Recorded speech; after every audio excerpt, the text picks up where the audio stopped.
Ang Agusan del Norte Provincial Hospital mo'y nag-unang kadangpan sa daghang agusanon nga nagkinahanglan og pag-atiman sa doktor. May nakita sab nga pagkulang ang Regulatory Licensing Enforcement Division sa muusa ka gatos ka tuig na nga ospital sa Agusan. Kompleto sila sa manpower. Doon nalay mga equipment nga dapat nila nga i-comply o kini nahatag nila. Now sa among pagkandak sa among monitoring, dunay mga equipment, dunay mga systems nga wala pa nila makomply, pero these are minor. Dibalibad ang DOH nga ipakita ang resulta sa ebaluasyon sa ospital.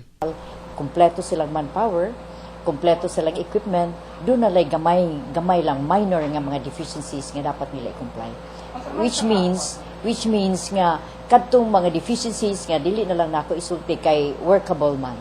So dili na lang necessary nga ato pang ibatbat diri tungod kay kini siya are very minor nga mga kinahanglan. Sumala sa Provincial Health Office, deficient sa hospital record ang usa sa problema. Wala may manpower deficiency sa kan. Ang amo lang gingan yung minor deficiency, for example in the charts, recordings in the charts, sa documents na amang gyud kay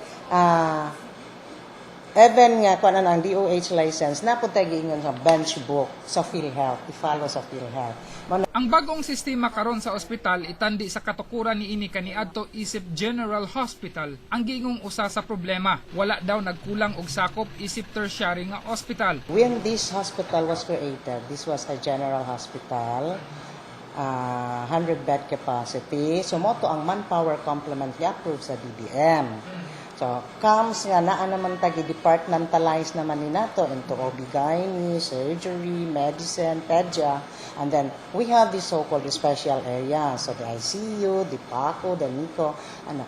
So, ang atong nurses ani murag nag-multitasking na sa pag-assign ana. Nihangyo ang Regulatory Licensing Enforcement Division sa DOH nga ipormal nga sulat ang request sa news team una aksyonan ang gipangayong pagpagawa sa ebalwasyon sa Provincial Hospital. Rog Cultura, Patrol, sa Caraga.